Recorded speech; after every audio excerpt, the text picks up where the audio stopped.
Hi, everybody. Final record store day of 2020. Well, at least prior to the Black Friday drop, which I think that's still record store day. And that one looks really good. But this third one, the third sort of pandemic version of record store day, was this morning. As I'm sure anybody watching this knows, a lot of the rules have changed. My local record store is open, but you have to reserve a time. You have to wait online, a certain distance apart. You'll have to be wearing masks. And my record store, I've gone to all three of these. They do a good job of keeping people apart and not keeping you there too long. So I saw the list and did not think that there was going to be a lot that I was going to pick up, but sometimes the spirit catches you, and you go a little deeper than you thought you would. So that's what happened today, of little surprise. So let's cover what I did pick up, and then I'm going to add on a few records that I picked up. I usually go for a little stroll through the store afterwards, the non-record store areas, and that's what I did, and I found a few others. And then, of course, as we always wrap it up, a record I wish more people were familiar with. So to start, this is the one record that I really, really wanted, more than anything. I saw it on the list. And this is the Judd Apatow. I'm not a huge Judd Apatow fan, but I am a huge Warren Zevon fan. And Apatow, this is called Warren Zevon's Greatest Hits, according to Judd Apatow. A friend of mine worked on this. I think it was actually his idea. So I am thrilled that I got my hands on this. I got the last one at my store. Rhino, again, all my records are Rhino. Everything on that, no, not everything, but a lot on that wall is Rhino. So that will be the first one to hit the turntable today. The Judd Apatow Greatest Hits version of Warren Zevon's catalog. Next, Cheap Trick. I read some reviews on this. It sounds like it is a great set. Cheap Trick Live 1977. At Hollywood's Whiskey A Go-Go. I love Cheap Trick. I don't listen to them as much as I should, so I am really, really excited to spin this. It was put out on Legacy. I didn't know that I was going to be able to get it, and I did. I got a bunch of stuff that I didn't think I was going to get, and I was in the third group. Wait, 10, 15, I was in the fourth group. It's 10 a.m., 10:15, 10:30, 10:45. I was in the 10:45. I was number 51 overall. This I didn't think I was going to get. The Lou Reed and John Cale reissue. I don't know this record. I read some reviews prior. It's called Drella. The reviews of this were great. Limited to 8,500 copies. Who put this out? The text is so hard to read because it's so dark that I can't tell. As you can see, there's almost nothing there. That side of this plant. So pumped to get this. I love both of these guys. As you can see, I don't have a whole lot to say about it. I'm gonna have to put it on the turntable and see how it sounds. My efforts to get into jazz are finally starting to pay off. And these two back-to-backs that I'm about to share, there's a story for each, but I've bought jazz records for years. I don't have a huge collection, and just lately, it must be the mood, maybe it's where we are in this pandemic, they're starting to hit. I've been listening to a lot of John Coltrane of late. Sort of when I'm working around the house, I'll do the I can't say it because it'll set it off. SIRI. Please play John Coltrane radio or Miles radio or or someone that I'm just recently discovering, and it's just been really, really nice. So I did pick this up. I hope my buddy Travis got this as well. He asked me to grab him a copy, but I could only get one. This is the Rare Miles from the Complete Bitches Brew sessions.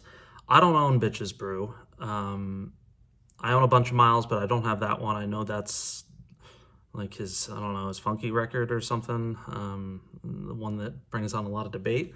But I will get that soon, but I'm really excited that I got my hands on this as I continue to explore jazz.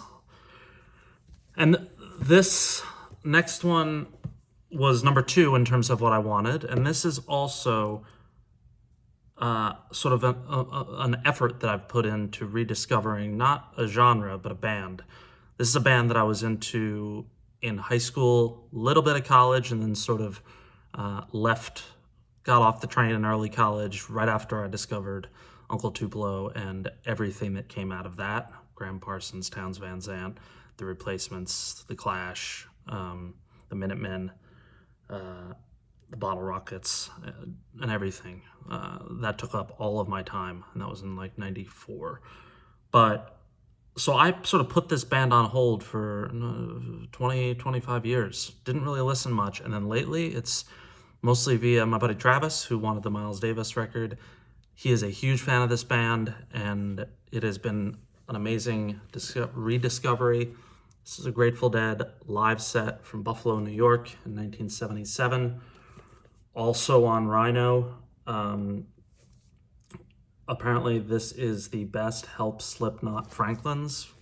I know what that means because we used to talk about it a lot in high school. Somebody would be like, put on Help Slipknot Franklin's, and I read that this is right up there with the greatest recordings of it. My record collection, my Grateful Dead collection is really starting to balloon out. I've got quite a bit of stuff, and I'm really enjoying all of it. So thank you to my buddy Travis for jazz and Grateful Dead, the Grateful Dead. That's it. I wanted the Philip Glass soundtrack to Kona. Not even going to try. I saw that film at the Henry Miller Library in Big Sur, and Philip Glass, he spoke about it and then performed. I think he performed. And it was a remarkable night. Prior to the show, this is a memory that one of the best musician memories I've ever had. There's a restaurant in Big Sur called Deachin's, which is and I don't say this hyperbolically, even though everything I say is exaggerated, but Deachin's is my favorite restaurant in the world. The food, the people are so nice. The service is incredible. The rooms are so cozy and beautiful. We just got a little tangent here, but we just got great news. Deachin's was going to close. They posted on their Instagram page that they weren't going to make it, and this is a couple months ago, and they have teased in the last few days that they have news coming. I wrote them on Instagram and said, please tell me this means you're opening up. I will come down as soon as I can. And they gave me sort of a hazy answer. So we will see what that means. I don't know if they have posted that update yet.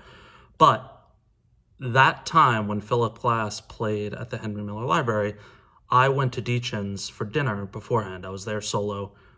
I pulled into the parking lot, and I remember I was listening to Highway 61 Revisited, the Bob Dylan masterpiece. And I had the windows down, and I was in a good mood, and I was screaming the lyrics. And Philip Glass pulled up next to me. I think he was in a BMW, and he was not driving. He was in the driver's side. And I remember I was waiting for the restaurant to open. So it must have been like 5 p.m., a little bit before 5 p.m., or a little bit before 5:30, whenever it opens. And I was sort of just looking straight ahead, and I was singing Desolation Row or something, and I turned to my left, and his window was down, and he just kind of looked at me, smiled, and nodded, and that was it. It was just a great moment, sort of sharing a moment of Bob Dylan with Philip Glass. I then went inside, and he had a big group.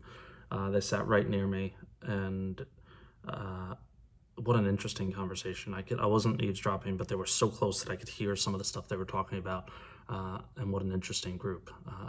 and I love Philip Glass. So that's it for Record Store Day. I did pick up a few more records.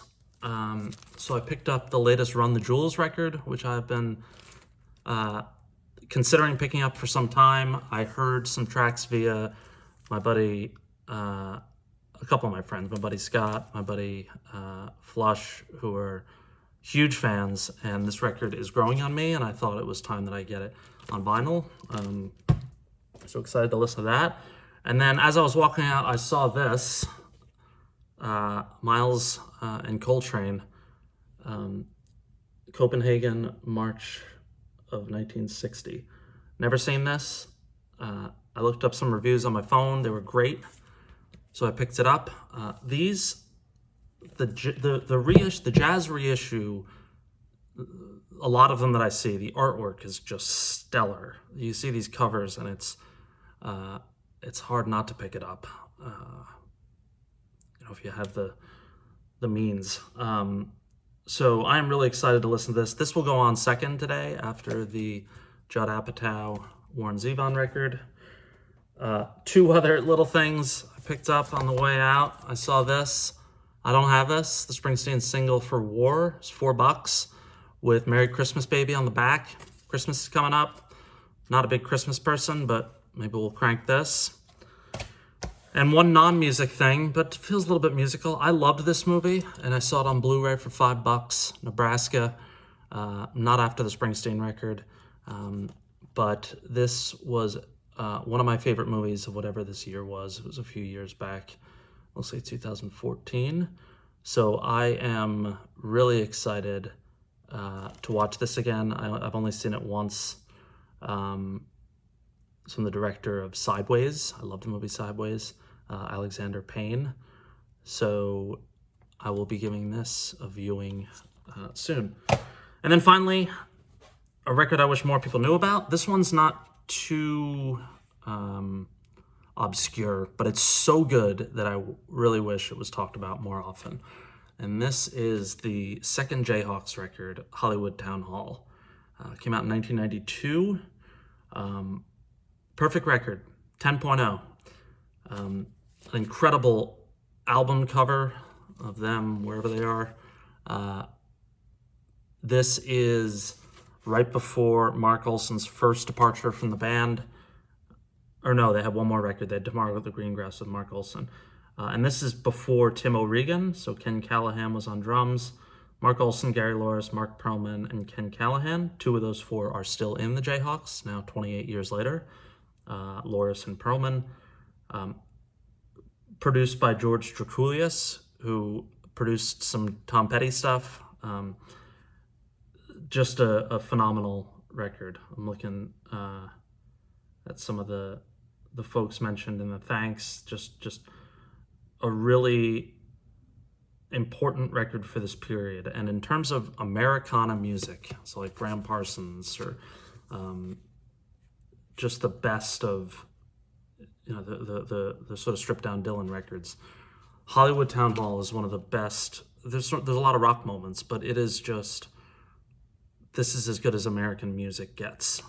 So the Jayhawks Hollywood Town Hall, a phenomenal record. That's it for Record Store Day. My two favorite artists, if pressed, it would be pretty easy. Dylan would just miss out, but the artists that I've listened to the most and have had the biggest impact on me in my life are Bruce Springsteen and Jeff Tweedy from Wilco, Uncle Tupelo, Golden Smog, Jeff Tweedy solo, Tweedy with his son. They both put out records yesterday. I am waiting for the Springsteen to arrive. I ordered it from his website. I hope it arrives today. The Tweedy record, which sounds like one of his best, is not coming out on vinyl for some time. So I will probably do a video shortly on those records. I need some more time with them to give sort of proper reviews. I can see a movie, and right when it ends, I know what I thought of that movie. Records, even my favorites, it often takes months for me to really decide how I feel about it. But I'll try to get that together at some point soon, once I feel that I know the records pretty well. I also did get my Tom Petty Wildflowers box set It's incredible. The sound is amazing, and I will likely do something on that. And then finally, I am teaming up with Mazzy and the Digital Gramophone on Monday to talk solely about Bruce Springsteen. That'll be on Mazzy's channel, so tune into that. It should be a fun conversation, and I hope you all have a good weekend, and I assume I don't need to remind you, don't forget to vote, especially if you're in one of those big states. Big states meaning states that will determine the outcome.